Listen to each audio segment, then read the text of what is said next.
observar nos lo hacen saber después en comisión o a través de los mensajes en el aula virtual. Ok. Bueno, dicho esto, y antes de empezar, voy a hacer un paréntesis. Voy a hacer un paréntesis dentro de lo que es la clase, y voy a decir quiero, digamos, dar mi opinión a título absolutamente personal, digamos, ¿no? Esto lo firma Darío Melano, digamos, es una opinión absolutamente personal. Quiero expresar mi solidaridad con todos los alumnos y los docentes que muestran, ¿no es cierto?, una seria preocupación por lo que están viviendo las universidades públicas, que no solamente tiene que ver con un feroz recorte en sus presupuestos, sino también con una manifiesta hostilidad de las autoridades que actualmente están en el Poder Ejecutivo hacia lo que es la universidad pública, ¿no? Con afirmaciones, además, que son absolutamente falsas, ¿no? Como por ejemplo, que la mayoría de la gente que estudia en las universidades públicas son ricos, que se ha transformado en un subsidio de los pobres hacia los ricos, lo cual da cuenta de un tremendo desconocimiento de lo que es la universidad pública e inclusive de las mismas estadísticas que vienen publicadas por el INDEC, por los propios institutos que maneja el gobierno nacional, en donde, por ejemplo, se habla de que el 50% de las personas matriculadas en las universidades públicas están por debajo de la línea de la pobreza, ¿no? Entonces, a partir de esos datos, escuchar una afirmación de que las universidades públicas se ha convertido en un subsidio para los ricos es verdaderamente calamitoso, ¿no? Quería expresarlo esto, vuelvo a repetirlo, una opinión absolutamente personal y, y nada, quería decirlo y expresar mi solidaridad en ese sentido. Ahora, dicho esto, pasamos directamente a la clase.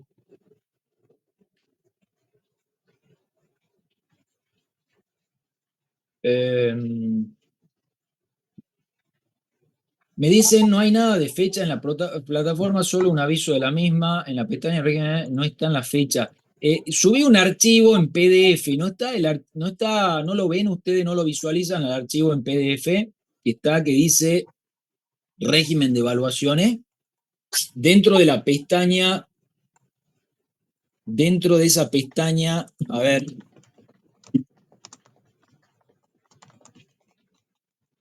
Dentro de la pestaña régimen de evaluaciones,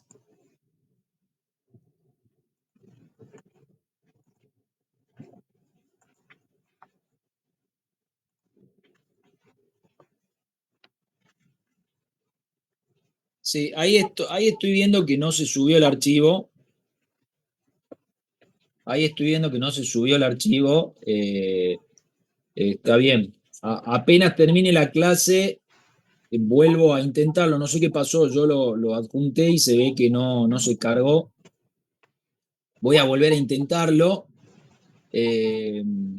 Voy a volver a intentarlo y en todo caso, lo vamos a chequear ya mañana a la mañana, primera hora, que esté todo bien, todo correctamente. Pero apenas termine la clase, me dedico a ese tema, como asimismo al comunicado formal acerca de lo que les acabo de decir de la unidad 1. Bueno, listo.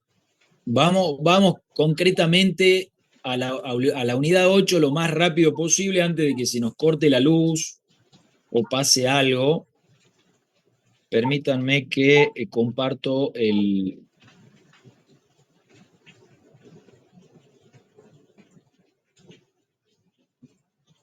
comparto el PowerPoint.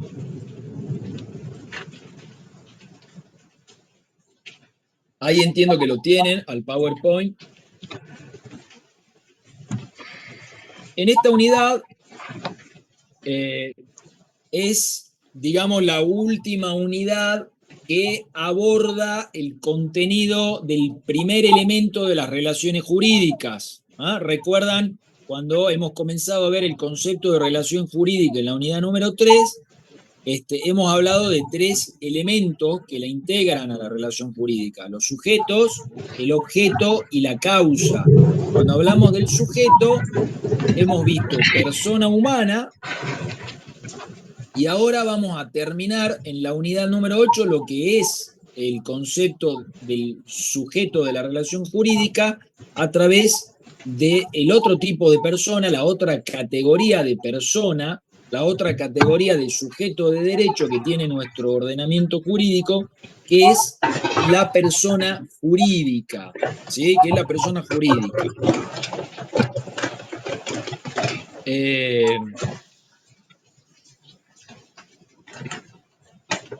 Ustedes van a ver que desde el artículo 141 del Código Civil y Comercial, a partir de este artículo, ya vamos a ver ahora la ubicación metodológica que tiene el tratamiento de la persona jurídica dentro de nuestro Código Civil y Comercial, pero la definición que da nuestro código es que se trata, la persona jurídica, de todos los entes, ¿no? Esta es la palabra que utiliza, entes, a los cuales el ordenamiento jurídico les confiere aptitud para adquirir derechos y contraer obligaciones para el cumplimiento de su objeto y los fines de su creación. La realidad marca que las personas humanas, ¿sí? Los seres humanos vivimos en relación, nos relacionamos, establecemos distintos tipos de relaciones sociales. Dentro de esas relaciones sociales establecemos relaciones jurídicas, y que además de tener un tratamiento, digamos, individual en el marco de esas relaciones, también hay una tendencia, que esto es absolutamente histórico del ser humano, de agruparse y formar, ¿no? Agrupamientos, formar colectividades, ¿sí? No estoy hablando de comunidades o de sociedades en general, sino de pequeños agrupamientos a través de los cuales el derecho ha ido viendo la necesidad de crear un nuevo sujeto de derecho, un sujeto de derecho distinto al de las personas que se agrupan, ¿sí? Entonces, dentro del concepto de sujetos de derecho que tenemos en lo que es el derecho en general, no solo el derecho privado, sino el derecho en general, tenemos a las personas humanas, que es la que hemos estado viendo a partir de la unidad 3 en adelante, y lo que se ha dado en llamar personas ideales o personas jurídicas, que son entidades conformadas a través de un grupo de personas, ¿sí? Dos o más personas, o a través de la afectación de un patrimonio, como ocurre en el caso de las fundaciones.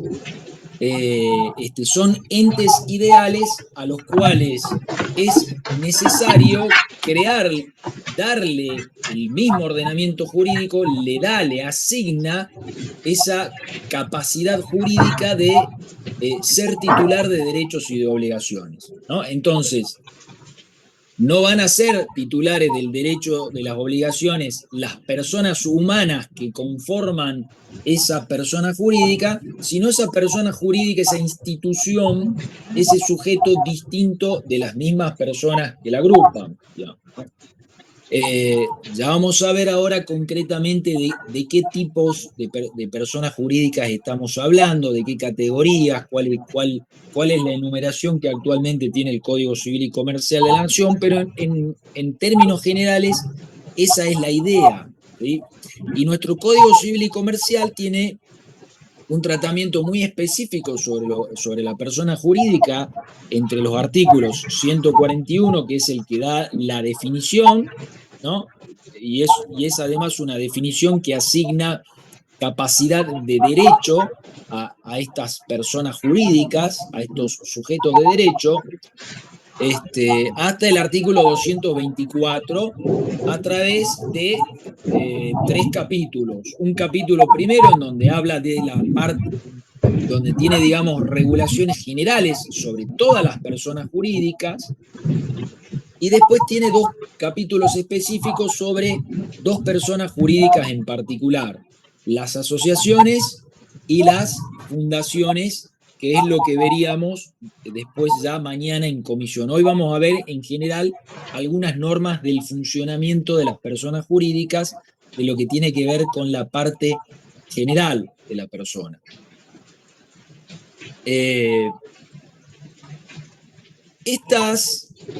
Este tratamiento que hace el Código Civil dentro de lo que es la parte general y que es aplicable a todas las personas jurídicas, no significa que absolutamente todas las personas jurídicas, por ejemplo las sociedades anónimas, estén absolutamente regidas por las normas del Código Civil y Comercial de la Nación, sino que hay leyes especiales que tendremos que tener en cuenta y que ustedes verán después en otras asignaturas, ¿no? Como por ejemplo en Derecho Comercial van a haber cuestiones relativas a las sociedades comerciales, a las hoy llamada Ley General de Sociedades, antes llamada Ley de Sociedades Comerciales, que es la 19.550, donde hay reglas especiales para ese tipo de personas jurídicas, ¿no? Para las sociedades anónimas, para las sociedades de responsabilidad limitada, para las sociedades colectivas, etc. Dentro de lo que es la Ley General de Sociedades. Después hay otras normas especiales, por ejemplo, hay una ley especial sobre las cooperativas, hay otra ley especial sobre las mutuales, pero digamos que el Código Civil y Comercial, como norma madre del derecho privado, tiene estas disposiciones generales que vamos a encontrar en el capítulo primero y que luego va a abordar de manera más específica sobre las asociaciones y las fundaciones, que son 2 tipos de personas jurídicas privadas en particular. Bueno, acá hay solamente 2 ejemplos de leyes especiales en materia de personas jurídicas. La Ley General de Sociedades, que antes era llamada Ley de Sociedades Comerciales, porque se distinguía entre sociedades comerciales y sociedades civiles. Hoy, con la unificación a partir del 2015 de la unificación de la materia civil y comercial, se ha unificado el tratamiento legislativo de las sociedades, y todo tipo de sociedades están reguladas en esta ley general, que se le ha cambiado el título, además de algunos artículos específicos, bajo el nombre de Ley General de Sociedades. Después está la Ley de Cooperativas, la 20.337, que también determina cómo se constituye una cooperativa, cómo funciona una cooperativa, etcétera, etcétera. Es decir, tenemos dentro de las reglamentaciones, dentro de la legislación sobre la materia, el Código Civil y Comercial, dentro de este articulado, como normas generales aplicables a todas las personas jurídicas, y además las leyes especiales para cada, cada, cada persona jurídica en particular, en los casos en donde haya un tratamiento especial. Un tema a tener en cuenta en materia de estos nuevos, digamos, de estos sujetos de derecho que no son personas humanas, que son personas jurídicas, es el comienzo de la existencia, ¿no? Es decir, cuando una sociedad anónima, cuando una cooperativa, cuando una asociación, cuando una fundación comienza a existir como un nuevo sujeto de derecho, ¿sí? Cuando, a partir de qué momento podemos decir que eh, la qué sé yo, cualquier nombre, el TIPAL SRL o el TIPAL Asociación, asociación sin fines de lucro, puede existir como sujeto de derecho, como persona jurídica. ¿A partir de qué momento? Dentro de lo que es, digamos, el derecho comparado, hay tres tipos de sistemas de constitución, es decir, a través de tres modelos a través de los cuales el derecho define desde qué momento va a existir una persona jurídica. Uno es el sistema de constitución libre. El sistema de constitución libre indica que a partir de la mera voluntad de las partes, cuando así lo prevé la ley, es decir, cuando la ley dice que en este tipo de personas jurídicas, el solo acto constitutivo de las partes marca el comienzo de la persona jurídica. Ese es un sistema. Otro sistema es el sistema de registro, en donde se establece que no basta la mera voluntad de las partes, sino que además esa voluntad de las partes debe ser acompañada a un registro X, ¿no? Por ejemplo, a la Inspección General de Justicia, a nivel nacional o a nivel provincial, lo que se llama el registro público, en donde el acto constitutivo de determinada, por ejemplo, asociación es verificada por el registro correspondiente, y el sistema de autorización, en donde no basta la mera presentación de un acto constitutivo, sino que es necesario un acto administrativo o judicial, depende de los sistemas, expreso, en donde diga, bueno, te doy el ok, a partir de ahora podés empezar a funcionar, ¿no? ¿Qué es lo que pasa, por ejemplo, en las asociaciones y en las fundaciones, ¿no? En nuestro sistema legal, en nuestro derecho positivo, en el derecho positivo argentino, hay que ver cada caso. La regla general que la vamos a encontrar en el artículo 142 es que la existencia de la persona jurídica privada comienza desde su constitución. Allí se puede hablar concretamente de persona jurídica, es decir, desde que se juntan tres amigos, tres personas, forman la SRLX, y a partir de ahí comienza la vida de una nueva persona jurídica. Esta es la regla general que establece nuestro código en el artículo 142. Y dice además que no necesitan autorización legal para funcionar, excepto disposición legal en contrario, excepto que haya una norma especial que diga que tal o cual persona jurídica va a necesitar autorización legal para funcionar. ¿Qué es lo que sucede? ¿Qué es lo que sucede? Lo vamos a ver después en el caso de las asociaciones y de las fundaciones, en donde se necesita sí o sí una autorización de parte de la autoridad administrativa. En nuestra provincia es el registro público.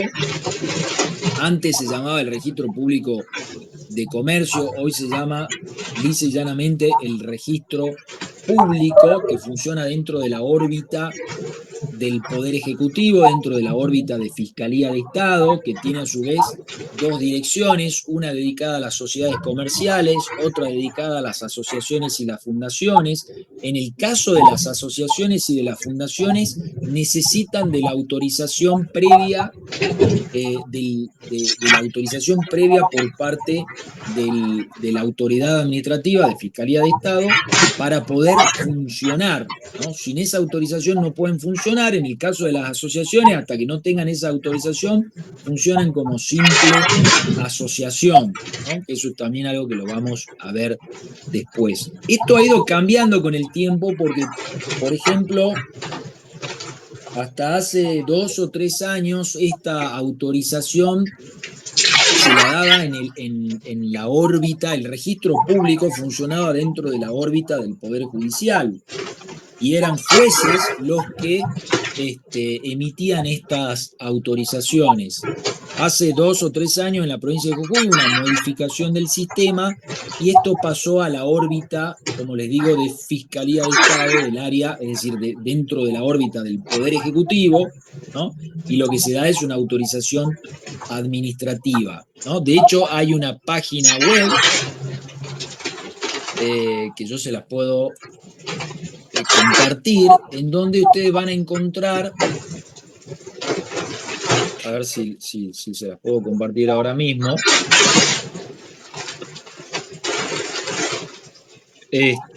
Ustedes van a encontrar ahí, de alguna manera, los requisitos que tienen cada una de las personas jurídicas para poder constituirse, para poder presentarse, y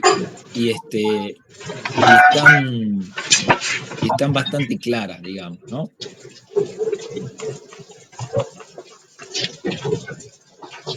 Ahí se las comparto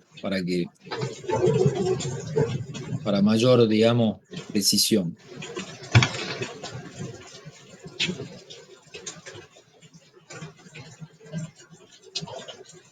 Bueno, ahí está la página web. Esta área, el registro público, Fiscalía de Estado, es donde funcionan tanto las autorizaciones, ¿no? Para lo que es asociaciones y fundaciones, como lo que significa el registro público en materia de sociedades comerciales, que es un régimen distinto. Es un régimen distinto porque en materia de sociedades comerciales no funciona la autorización previa. La persona jurídica comienza desde su misma constitución. El registro lo que hace es produce otro tipo de efectos y hace que una sociedad funcione como tal, como sociedad anónima, como sociedad de responsabilidad limitada, pero mientras tanto no se produzca esa inscripción en el registro, va a funcionar como otro tipo de sociedad que están reguladas también dentro de la Ley General de Sociedades, que va a ser un sujeto de derecho, que va a ser una persona jurídica, pero que va a generar una responsabilidad solidaria de los socios frente a las obligaciones que vayan adquiriendo hasta tanto no cumplimenten con los requisitos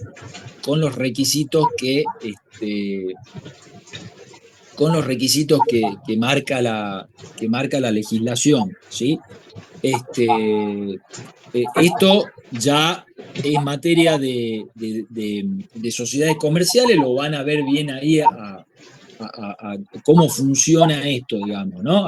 Por ahí estaba viendo que me hacían una pregunta sobre sociedad de hecho. No, la sociedad de hecho en realidad es una sociedad que no está ni siquiera constituida en los papeles, digamos, ¿no? Acá lo que estamos hablando es de sociedades irregulares, que hay una sección específica dentro de lo que es la Ley General de Sociedades, que no vamos a entrar en eso porque no hace a nuestra materia, pero en donde están reguladas las sociedades que no cumplen con los requisitos que marca la misma ley a los fines de constituirse como tal, como una sociedad anónima, como una SRL. Es decir, no basta el contrato constitutivo, también tienen que inscribirse en el registro, pero hasta tanto no se inscriban, va a funcionar como una persona jurídica.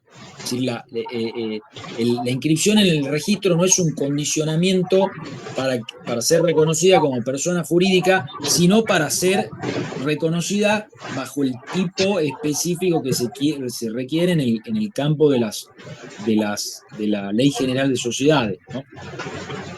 Pero es un tema que no tiene que ver con la personalidad jurídica, ¿sí? Bueno, además agrega el 142 que en los casos en que se requiere autorización estatal, que son los casos de las asociaciones y de las fundaciones, la persona jurídica no puede funcionar antes de obtenerla. Como asociación no va a funcionar, puede funcionar como una simple asociación, que eso Ya lo vamos a ver después y lo trata también el código. Dentro de las reglas generales, que tenemos en materia de persona jurídica, esto es aplicable a todas las personas jurídicas que ya vamos a enumerar enseguida. Hay un principio sumamente importante, sumamente trascendente, que tiene que ver con el principio de la especialidad, que viene dado, viene íncito, digamos, viene definido de manera, si se quiere, implícita en la misma definición que da el artículo 141 de las personas jurídicas, ¿no? Porque las personas jurídicas pasan a ser un nuevo sujeto de derecho con aptitud, por lo tanto, para ser titular de derechos y contraer obligaciones, es decir, no son los miembros los que adquieren derecho y contraen obligaciones, sino la persona jurídica. ¿Mm? No son los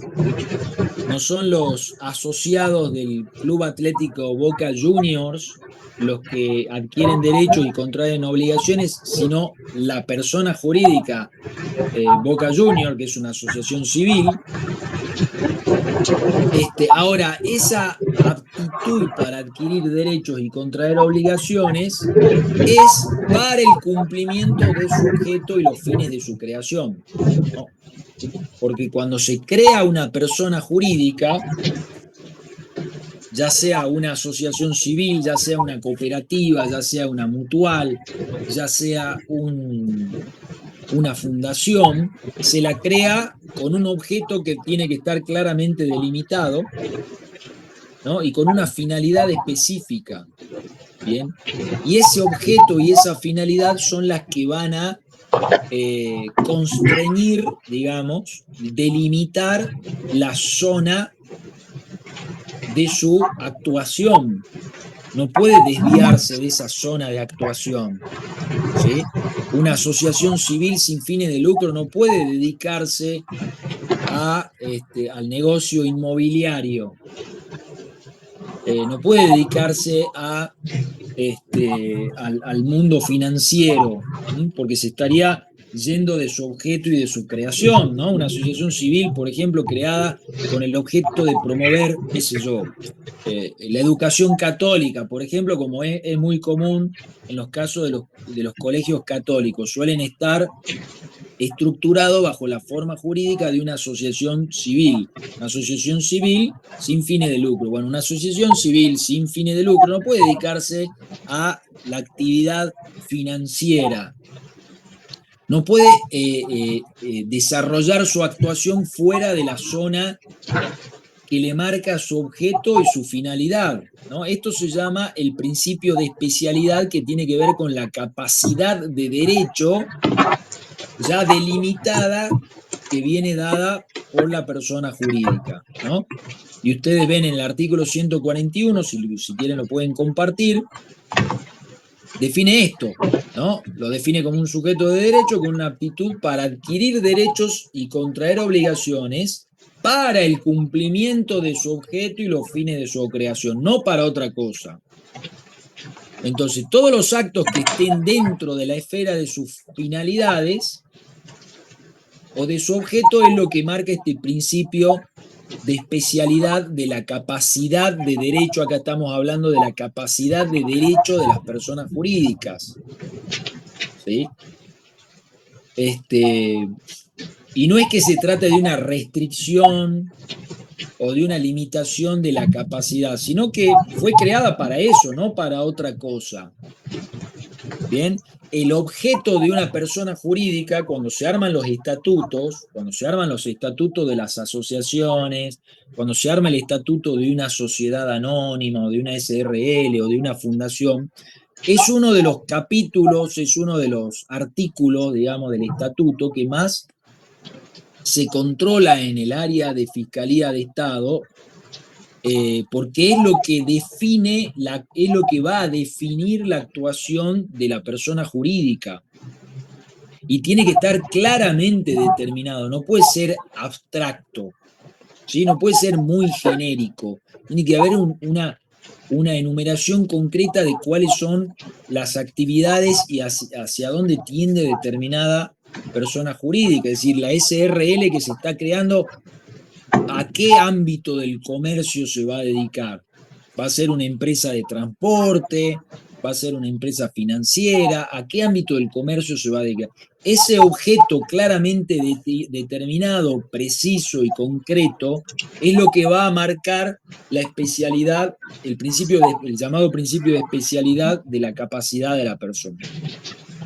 Entonces, las operaciones extrañas al objeto de la institución estarían desvinculadas del fin para el cual fue creada, ¿no? E inclusive va a ser responsable a los administradores, ¿no?, de la institución de que se trate, de la persona jurídica de que se trate, por esa actuación absolutamente extraña al objeto de la institución. Y de ninguna manera va a marcar una responsabilidad de una institución si se ha ido absoluta y de manera notoriamente extraña del objeto de la entidad. No va a comprometer la responsabilidad porque ya estamos frente a una actuación que ha desbordado la misma capacidad de derecho de la persona jurídica, ¿no? Esto es lo que marca el principio de especialidad, que tiene que ver con la capacidad de derecho, ¿no?, que tiene que ver con la delimitación de las actuaciones que puede tener una persona jurídica. Ahora vamos a ver algunos temas relacionados con la persona jurídica y sus miembros antes de que veamos la enumeración y la clasificación de las personas jurídicas. El tema de la especialidad quedó bien, quedó claro. ¿Alguna duda ahí sobre este tema?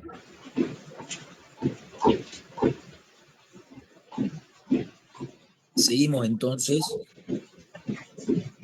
entonces viendo algunas de las reglas que vincula la persona jurídica con sus miembros. El nacimiento de un nuevo sujeto de derecho trae aparejada, ¿no?, esta especie de atribución que otorga el ordenamiento jurídico cuando le asigna a determinados acuerdos, a determinados estatutos, la potencialidad o la fuerza legal de convertirse en una nueva persona jurídica. El convertirse en una nueva persona jurídica significa el nacimiento de un nuevo sujeto de derecho que va a interactuar con el mundo jurídico, con el mundo social, ¿no? Entonces, ahí la institución es la que celebra contratos, ¿no?, la que interviene en un juicio, reclamando por algún daño que se le ha provocado a su buen nombre, ¿no? Es un nuevo sujeto de derecho y es la institución. Ya voy a mencionar algunas cuestiones acerca de cómo funciona la institución, porque obviamente los que integran la institución son seres humanos, son personas humanas, a través de los distintos órganos que integran una persona jurídica.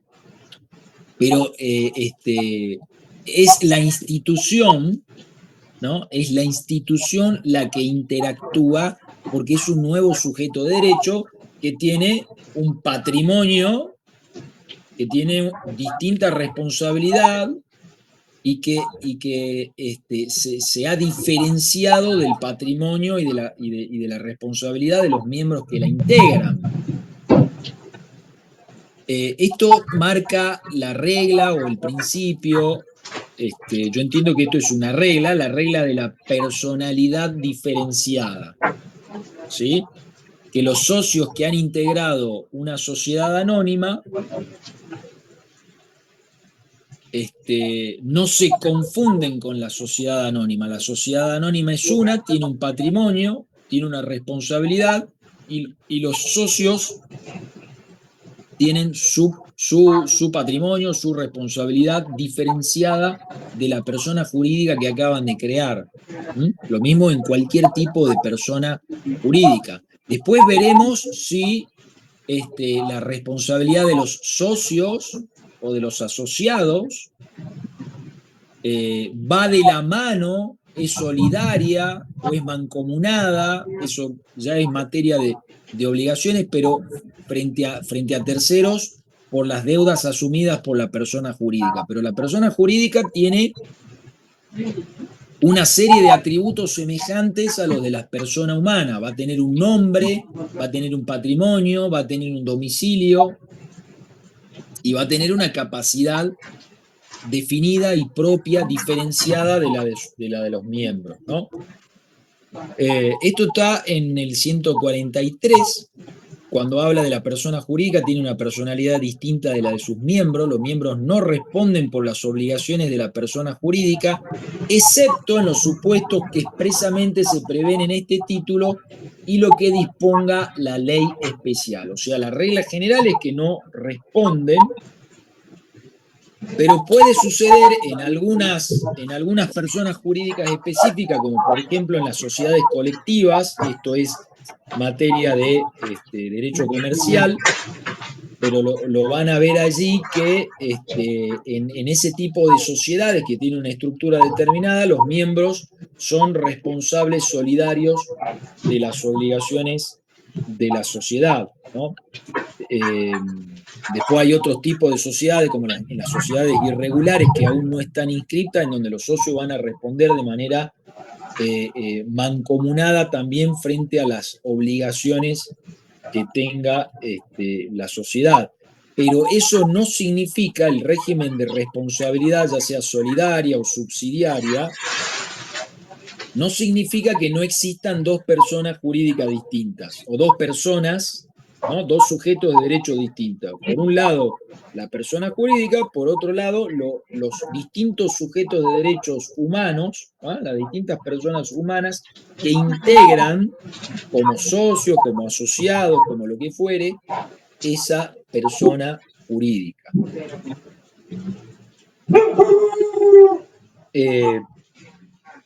Dentro de las reglas generales, dentro de las reglas generales hay un tema también muy importante, que ahora el código, antes estaba solamente, había sido incorporado en una reforma que se le hizo a la Ley de Sociedades Comerciales, hoy llamada Ley General de Sociedades, se lo incorporó a este principio general o a esta regla general, y ahora, a partir del 2015, lo tenemos como una regla general aplicable a todas las personas jurídicas. Antes era una regla específica en materia de sociedades, hoy es una regla general de todas las personas jurídicas, que es esta doctrina, si se quiere, de la llamada inoponibilidad de la persona jurídica, que es una doctrina que viene del derecho alemán, de una doctrina llamada del Disregard, que pasándola en limpio es de alguna manera muy sencilla de entender.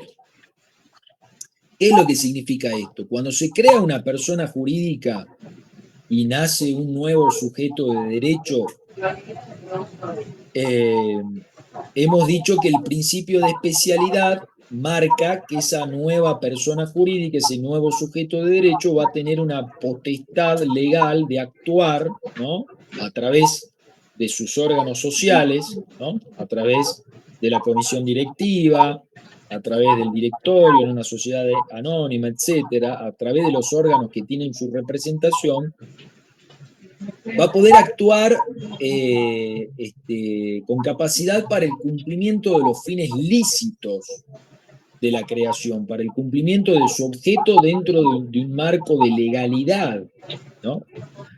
Ahora, ¿qué sucede cuando se utiliza una persona jurídica, cualquiera fuera, ¿no? Una asociación, una fundación o una sociedad anónima, lo que fuere, se la utiliza para defraudar a personas, para perjudicar a personas, cuando hay una desviación, ¿no?, de la personalidad jurídica de este nuevo sujeto de derecho, cuando es usada para fines ilícitos, esta doctrina marca que es posible correr el velo para imputar responsabilidad a sus miembros. ¿Qué significa correr el velo? Esto, como les digo, viene de una doctrina que viene del derecho alemán, que se la aplicó por primera vez en la Argentina en un caso llamado Swift-Deltec, que fue un leading case, digamos, un caso paradigmático, un caso ejemplar, a partir del cual empezó a generar influencia en la jurisprudencia argentina, y luego finalmente se reformó la Ley General de Sociedades y se le incorporó concretamente esta doctrina, como la vamos a ver luego también en el Código Civil y Comercial, que significa que se le aplicó en un ámbito de sociedades comerciales, ¿no? Swift-Deltec fue un escándalo, un escándalo ocurrido alrededor de fines de la década del 60, comienzo de la década del 70, donde una empresa llamada Swift era de alguna manera controlada por una multinacional llamada Deltec, con capitales extranjeros, en donde se la utilizó a Swift para eh, vaciarla y perjudicar a distintos acreedores, y en donde Deltec aparecía como una supuesta acreedora de Swift, ¿no? En el concurso, en el proceso concursal que estaba atravesando Swift, este, en donde Deltec aparecía como una supuesta acreedora cuando en realidad se trataban de los mismos dueños, digamos, ¿no? Es decir, Swift era una empresa que estaba controlada por Deltec y en el fondo se trataban de los mismos socios. Entonces, en este caso, se aplicó por primera vez esta doctrina de la inoponibilidad de la persona jurídica, en donde lo que se hizo es descorrer el velo societario, es decir, ver qué hay detrás de la persona jurídica, ver todo ese manejo y ese desmanejo, esa utilización para fines ilícitos. Y en ese proceso en particular lo que se hizo es declarar la quiebra tanto de Swift como de Deltec, que era la empresa que la controlaba a Swift, ¿no? Esto fue en realidad aplicado por un juez de primera instancia, que fue el primero que aplicó esta doctrina, y después el fallo alrededor del año 73 fue confirmado por la Corte Suprema de Justicia de la Nación, y en donde básicamente la idea es esta, ¿sí? La personalidad jurídica de las sociedades, en este caso se trataba de sociedades comerciales, sociedades anónimas, es un medio instrumental a los fines del derecho, a los fines lícitos del derecho. Ahora, cuando la personalidad jurídica es utilizada con fines ilícitos, a través de maniobras fraudulentas que buscan perjudicar a terceros, es posible romper la protección, digamos, de la persona jurídica y atravesar el velo societario, ¿no? Y asignar responsabilidad a los administradores de la sociedad, a los socios de la sociedad, en este caso la empresa que la controlaba, que era Deltec, digamos, ¿no? Y esto es lo que se plasma hoy en el artículo 144 del Código Civil y Comercial de la Nación, ¿no? Este, que marca, como toda norma jurídica, esto por ahí lo van a ver, es posible que lo hayan visto ya en Introducción al Derecho. Se menciona esto de que toda norma jurídica tiene un antecedente y un consecuente, ¿no? Es decir, un antecedente donde establece cuál es el presupuesto fáctico, el presupuesto de hecho, que en caso de darse se aplica tal consecuencia, ¿no?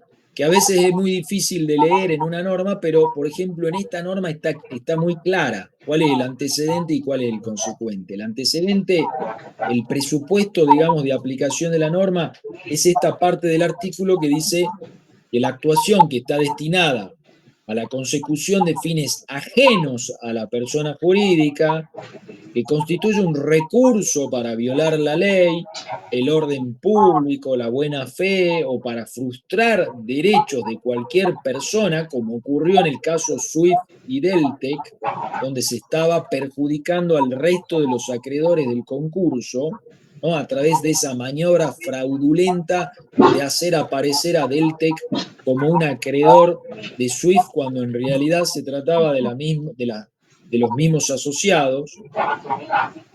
¿Sí? Ese es el presupuesto. ¿Qué pasa si se da eso? Ahí viene el consecuente.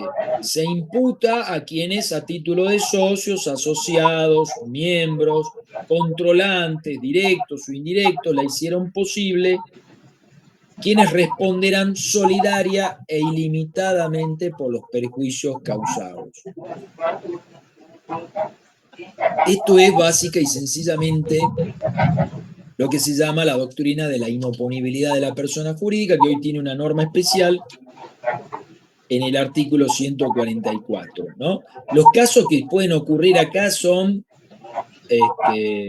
infinitos, ¿no? Acá hay dos ejemplos. Un ejemplo es una sociedad formada para burlar la legítima de los herederos, ¿no? Es decir, se crea una persona jurídica, una SRL, donde, por ejemplo, se vuelcan los bienes de una persona con el objetivo de, llegado el caso, la persona que se ha desapoderado de alguna manera de sus bienes, no dejar herencia, ¿no? Esto no se puede hacer porque cuando hay herederos legítimos, no se puede desafectar de esa manera el patrimonio de una persona. Entonces es un ejemplo de cómo se está creando una persona jurídica para burlar, para afectar los derechos de otras, ¿no? O las actuaciones de una persona jurídica en fraude a sus empleados. Esto en el ámbito del Tribunal del Trabajo se ha aplicado mucho. Cuando un trabajador está en negro, eso se considera un fraude a la ley. Y cuando hay un fraude a la ley cometido por una persona jurídica, se ha utilizado esta doctrina de la inoponibilidad de la persona jurídica para hacer responsable no solo a la persona jurídica, llámese asociación civil, llámese SRL, llámese sociedad anónima, sino también a los socios o a los administradores de la sociedad por haber cometido ese acto, esa actuación, ¿no? En violación a la ley. Son ejemplos concretos de inoponibilidad de la persona jurídica. Bien. Unas referencias. Uh-huh. El dólar, vos viste que llegó ahora al pico económico bastante. Mucha gente compró pensando que iba a seguir subiendo. Me preguntan si el principio de especialidad deriva del artículo 141. Sí, correcto. Después hay otra pregunta ahí que yo lo que les pido es que no hagan preguntas personalizadas, sino de manera muy genérica, salvo que estemos hablando de algún caso judicial en concreto, digamos, ¿no? Luego, obviamente, sí, el Estado es el que mayor empleados en condiciones irregulares tiene, no hay ningún lugar a duda. Pero bueno, no es aplicable acá la doctrina de la inoponibilidad de la personalidad jurídica a las personas jurídicas de derecho público, porque acá, como vamos a ver ahora, estamos hablando de personas jurídicas del derecho privado, no del derecho público. Ahora la vemos. Clasificación de las personas jurídicas. Las personas jurídicas son públicas o privadas. Esta es la primera categoría que viene dada por el mismo Código Civil. Las personas jurídicas públicas están enumeradas en el 146. Perdón, acá el segundo punto está, el tercer punto estaría mal porque acá vendría a ser personas jurídicas privadas. Las privadas están en el 148 y las públicas en el 146. A ver, no es, vamos a aclarar un punto, no es materia del Código Civil y Comercial regular ni la constitución ni el funcionamiento de las personas jurídicas públicas, porque de hecho las personas jurídicas públicas tienen su regulación o bien en la Constitución Nacional, como ocurre con el Estado Nacional y las provincias, o bien en las leyes de su creación, como por ejemplo la ley orgánica del Banco Central o del Banco Nación, ¿no? o del ANSES, vienen dadas por las normas jurídicas de su creación, de su constitución. Lo que hace el Código Civil es simplemente enunciar cuáles serían las personas jurídicas públicas y luego sí dedicarse a las personas jurídicas privadas, ¿no? Dentro del ámbito de las personas jurídicas públicas tiene esta enumeración que ustedes tienen acá, ¿no? El Estado Nacional, el Estado Provincial, cada una de estas entidades son sujetos de derechos distintos, ¿no? Que puede estar en juicio, por ejemplo, de manera autónoma, ¿no? Es decir, qué sé yo, por darles un ejemplo, una camioneta que es de propiedad del Estado Nacional provoca un accidente. Bueno, ¿a quién se va a demandar? Al Estado Nacional, que es el propietario, ¿no? El Estado provincial, lo mismo, ¿no? La Ciudad Autónoma de Buenos Aires, los municipios, cada una de estas entidades son personas jurídicas públicas. Todas las que venimos enumerando acá son además personas jurídicas públicas estatales, ¿no? Las entidades autárquicas, que son entidades que por razones funcionales el Estado ha descentralizado, ¿no? Como el Banco Nación, el ANSES, el INTA. Hay un montón de entidades autárquicas, tanto a nivel nacional como a nivel provincial. Cada una de ellas son sujetos de derecho distinto, ¿no? Son sujetos de derecho distinto. Es decir, si yo tengo un conflicto, por ejemplo, con el Banco Nación, ¿no? Que me debitó de mi cuenta bancaria, ¿no? Cuestiones que no me tenía que debitar. ¿A quién voy a demandar yo? ¿Al Estado Nacional? No, al Estado Nacional no, al Banco Nación, que es un sujeto de derecho distinto. Luego vienen organizaciones constituidas en la República a la que el ordenamiento atribuya ese carácter. Acá podemos encontrar personas jurídicas públicas no estatales, ¿no? No estatales como por ejemplo el Colegio de Abogados. Como por ejemplo el Colegio de Abogados, que es una persona jurídica pública creada por ley, ¿no? La legislatura de la provincia de Jujuy le ha inclusive delegado a esta persona jurídica el cumplimiento de funciones de control del ejercicio de la profesión de la abogacía, ¿no? O de la medicina, o de los farmacéuticos, etcétera, etcétera, etcétera. Los estados extranjeros, después vienen organizaciones del ámbito del derecho internacional, como la ONU, la OEA, el FMI, y además la Iglesia Católica, que por razones históricas, perdón, por razones históricas,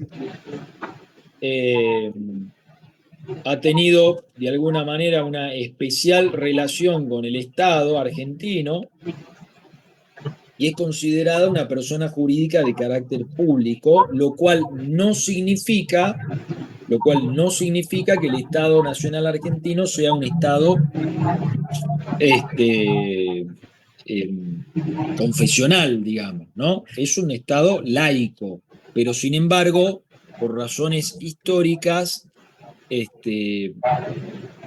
ha tenido una especial relación con la Iglesia Católica y el Código Civil la enumera dentro de las personas jurídicas de carácter público.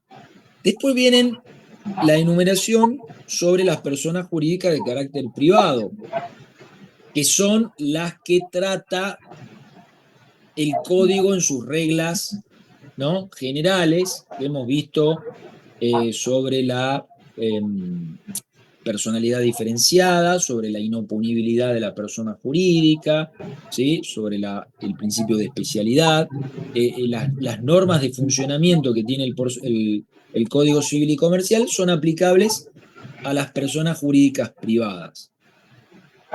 Y dentro de esta enumeración menciona algunas que tienen reglamentaciones en leyes especiales, ¿no? Entonces, por ejemplo, en materia de sociedades hay una ley especial llamada Ley General de Sociedades, que es a donde hay que remitirse para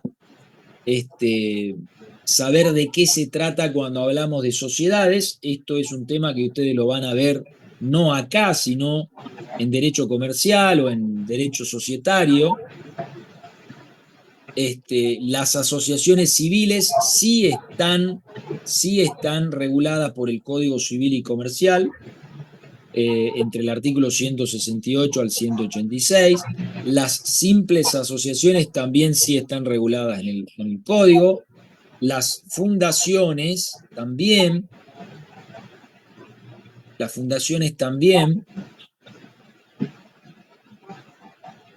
Perdón, esperen que se me bloqueó acá un segundo.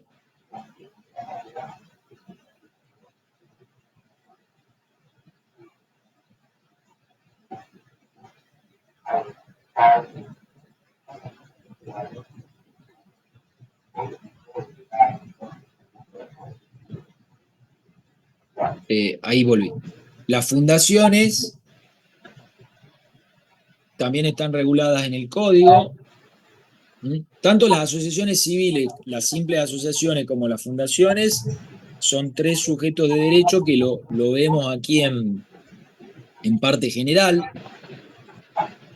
Luego vienen las iglesias, confesiones, comunidades o entidades religiosas que no pertenecen, digamos, al culto católico, y esto está regulado en una ley especial también, que es la ley 21.745. La novedad acá, en el código, que ya no es tan nuevo, tiene 9 años, en el código del año 2015, es que las menciona, las enumera dentro de las personas jurídicas privadas, ¿sí? Cosa que el Código de Vélez no lo hacía. Y el régimen que tenían antes era que primero tenían que pasar por el Registro Nacional de Cultos, ¿no?, donde se registraba el culto no católico, y recién ahí tenían que pasar y armar una asociación civil, ¿no?, y presentarse ante o la Inspección General de Justicia o bien ante las personas, ante Fiscalía de Estado de cada una de las jurisdicciones, ante el registro público de cada una de las jurisdicciones. Y esto con el nuevo código se ha modificado en el sentido de que digamos, para constituirse tienen que pasar, en cumplimiento de la ley 21.745, a través de lo que es la Dirección Nacional de Cultos y inscribirse en el Registro Nacional de Cultos, y a partir de ahí quedan constituidas como personas jurídicas privadas, ¿no? Las distintas iglesias no católicas de distintos credos que puedan existir dentro de la República Argentina.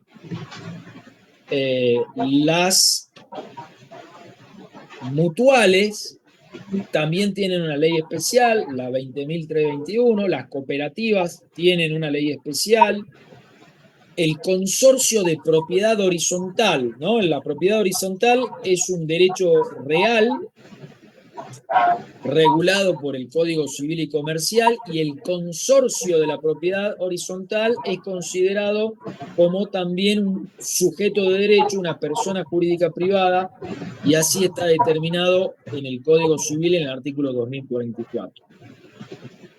Bueno, y después tiene una enumeración muy general que tiene que ver con toda otra contemplada en disposiciones de este código, en otras leyes, ¿no? Es decir, hay una enumeración general abierta a distintas posibilidades que pueda haber en el futuro, ¿no? Estas son las personas jurídicas privadas, las que están acá, en el 148. Es decir, cualquier, digamos, agrupamiento de personas, ¿no?, que quieran constituir un nuevo sujeto de derecho o una nueva persona jurídica de carácter privado, tienen que pasar por alguna de las categorías que acabo de mencionar, o sociedades, o asociaciones civiles, o simples asociaciones, o fundaciones, etcétera, etcétera, etcétera. ¿Sí? Están dentro de estas categorías las personas jurídicas privadas. Bueno, así como hemos hablado de los atributos de la persona humana, también hablamos de los atributos de la persona jurídica, básicamente de 4, de la capacidad, que es lo que ya hemos visto, con el principio de especialidad y el artículo 141, el nombre, que tiene una regulación específica en el 151, el domicilio, ¿no?, que no es lo mismo que la sede social, como ya vamos a ver, que también tiene 2 artículos específicos dentro del código, y el patrimonio, que sí o sí tiene que tener toda persona jurídica y que viene definido ya desde el momento de su constitución.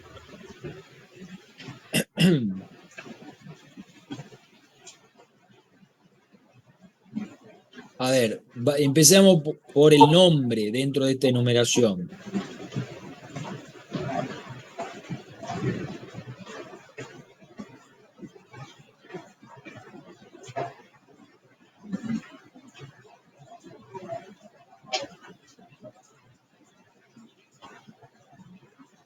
Toda persona jurídica de carácter privado, desde las sociedades hasta las iglesias, hasta las sociedades, etcétera, etcétera, tienen el derecho, deber de tener un nombre, que en realidad, aquí viene por ahí una crítica de cierta parte de la doctrina. El nombre se habla de las personas humanas, ¿no? Cuando se habla de personas jurídicas, más correcto parece hablar de denominación que de nombre, pero bueno, sea como sea, el código habla de nombre y tiene que ver con la denominación de la persona jurídica y que la distingue, y que como regla general hay un principio de libre elección, ¿no? Es decir, no, la regla general es que las partes, las personas cuando se agrupan, pueden acordar libremente qué nombre le van a poner, ¿cierto? Ahora, dentro de esa libre elección, ¿cuáles son las limitaciones? ¿No? El código habla en el 151 de el deber de satisfacer recaudos de veracidad, de novedad y de aptitud distintiva, en el sentido de que esto, sobre todo dentro de cada jurisdicción en donde se van a habilitar o se van a crear las personas jurídicas, básicamente lo que hay que evitar es homonimias, ¿no? Es decir, que 2 personas jurídicas se llamen de la misma manera, esto hay que evitarlo. Y en segundo lugar, lo de la veracidad tiene que ver con que el nombre de la persona jurídica no dé lugar a generar confusión acerca de qué actividad se dedica, ¿no?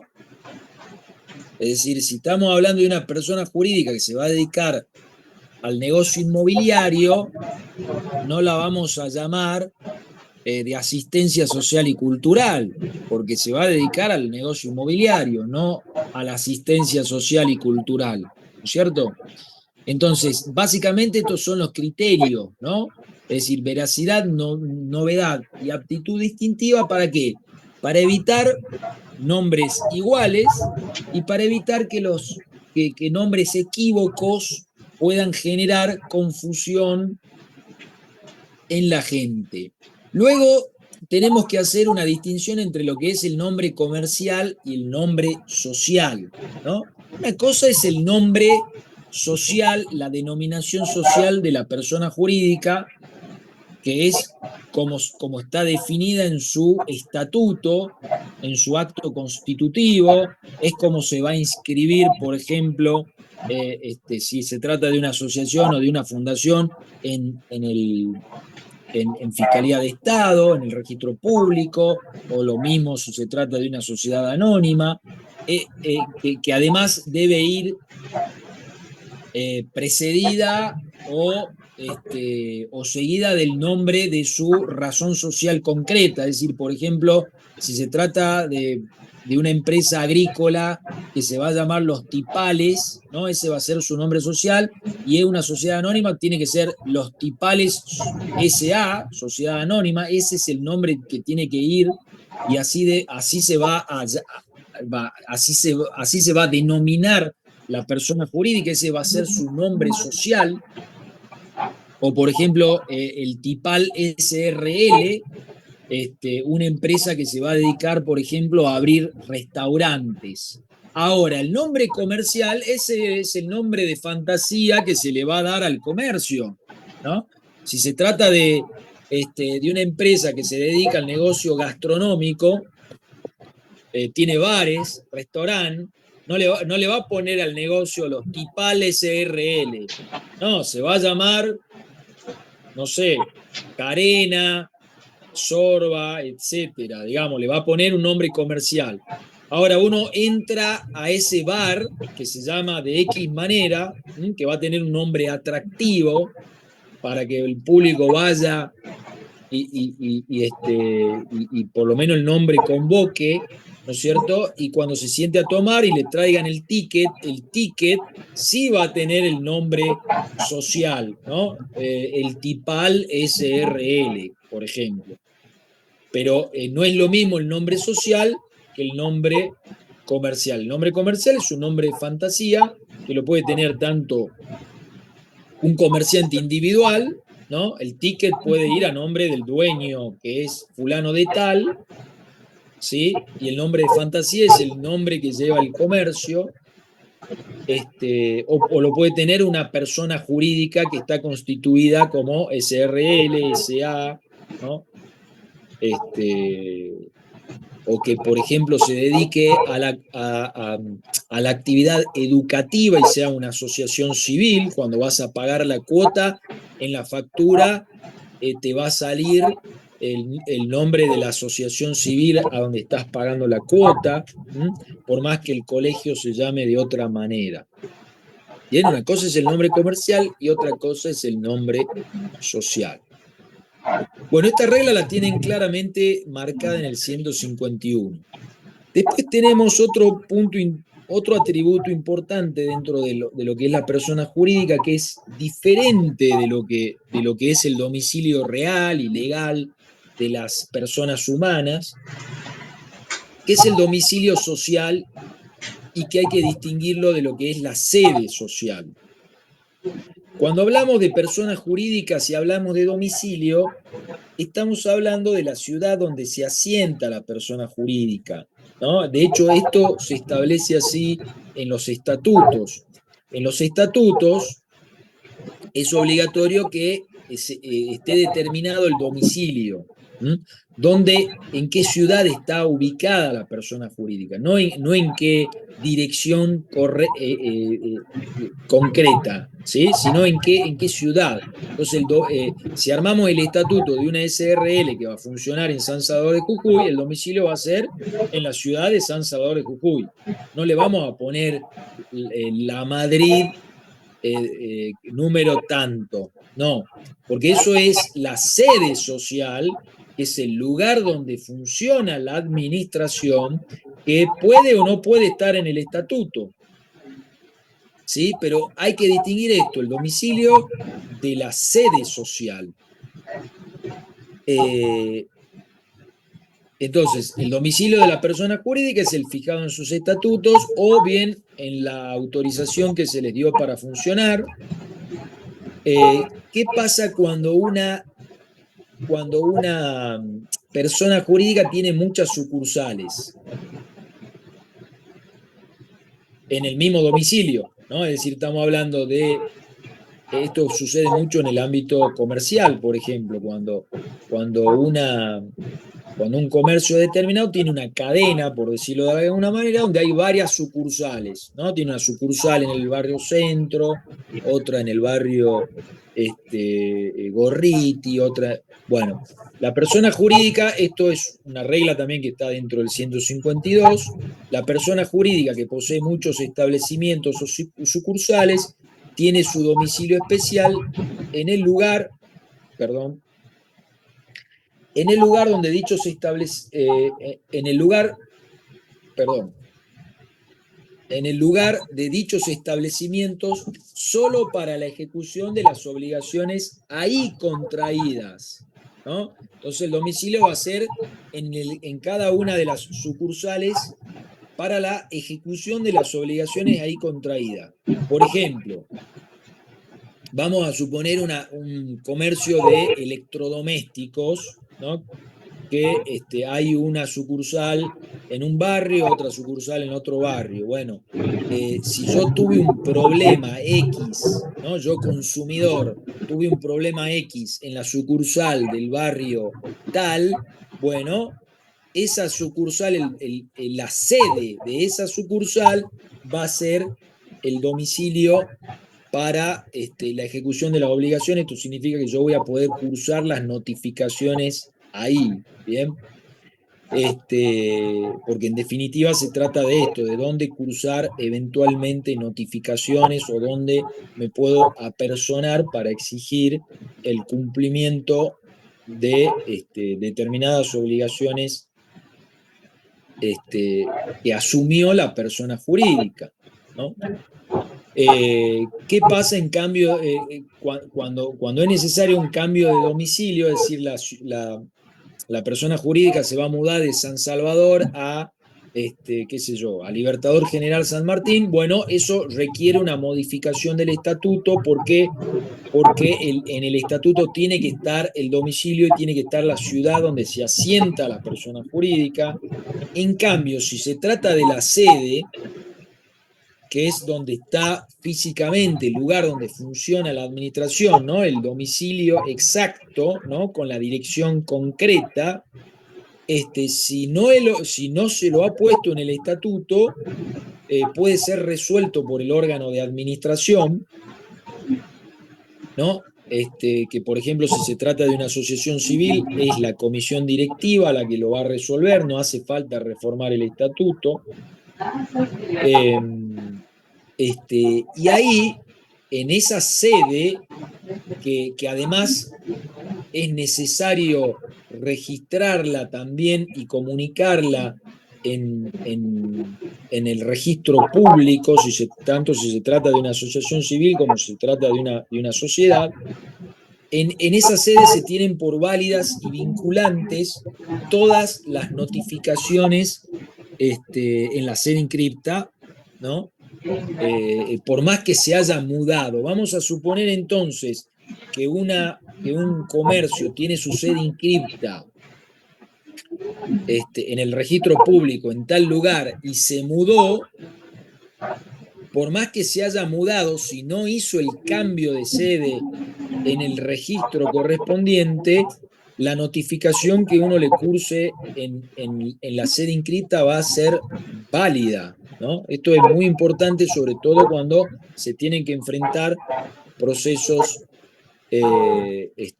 judiciales. Bueno, luego en materia de patrimonio, la tienen la regla en el artículo 154, toda persona jurídica tiene que tener un patrimonio, ¿no? De hecho, el patrimonio viene determinado en el estatuto, en el acto constitutivo, donde se determina cómo se va a conformar ese patrimonio, cuál es el aporte que hacen los socios o los asociados. Y de hecho, ese patrimonio también, digamos, es objeto de control por parte del registro público cuando uno, por ejemplo, va a inscribir una sociedad comercial, una SRL o una SA, ¿no? En función de la actividad a la que va a estar destinado el patrimonio que se está constituyendo a través del capital social, tiene que estar vinculado con la actividad que se va a desarrollar, ¿sí? Yo no puedo crear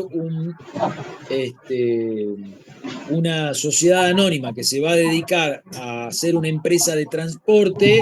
No puedo tener un patrimonio de 100.000 pesos, porque con 100.000 pesos no me compro ni un colectivo para hacer funcionar la empresa, ¿no? El patrimonio que se va a formar a través del capital social, que esté determinado en el estatuto, en el acto de constitución, tiene que tener una relación y una vinculación con el objeto al cual se va a dedicar esa, esa persona jurídica en particular, ¿sí? Bueno, hasta aquí llegamos con las reglas generales, con la parte general de las personas jurídicas. Estaremos sacando el comunicado sobre el tema de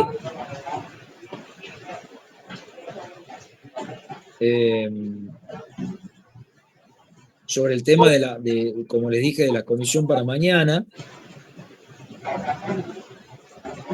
Y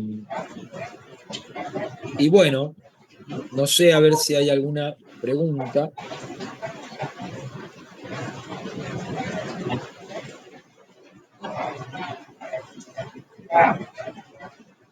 El domicilio determina la competencia si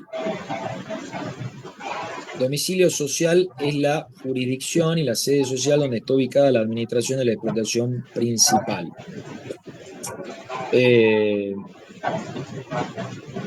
El domicilio, exactamente, bueno, es la ciudad en donde está ubicada la persona jurídica, a eso se refiere, ¿no? Porque la palabra jurisdicción en derecho alude en realidad a la facultad que tiene un juez para administrar justicia, digamos, ¿no? Pero bueno, está bien la distinción. A ver qué más. Hay casos como el de la Asociación de Productores. No tienen domicilio físico.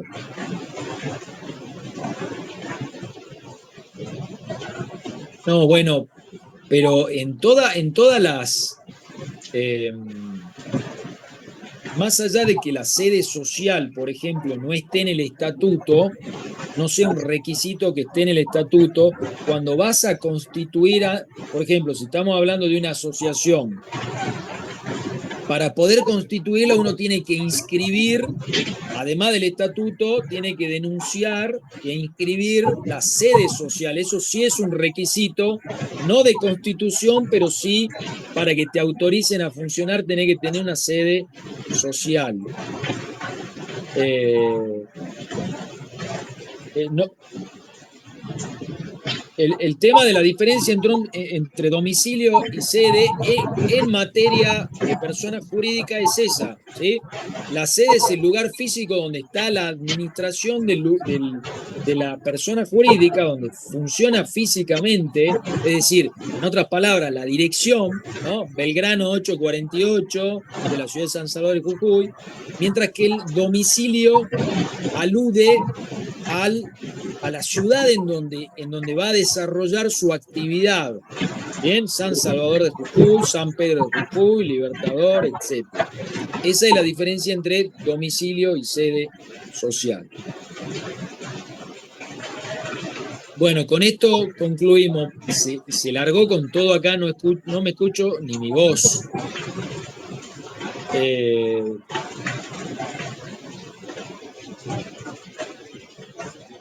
Lo seguimos en comisión, chicos. ¿Ah? Nos vemos. Hasta mañana. Que estén bien.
Por ejemplo, vos ahí te no se sabe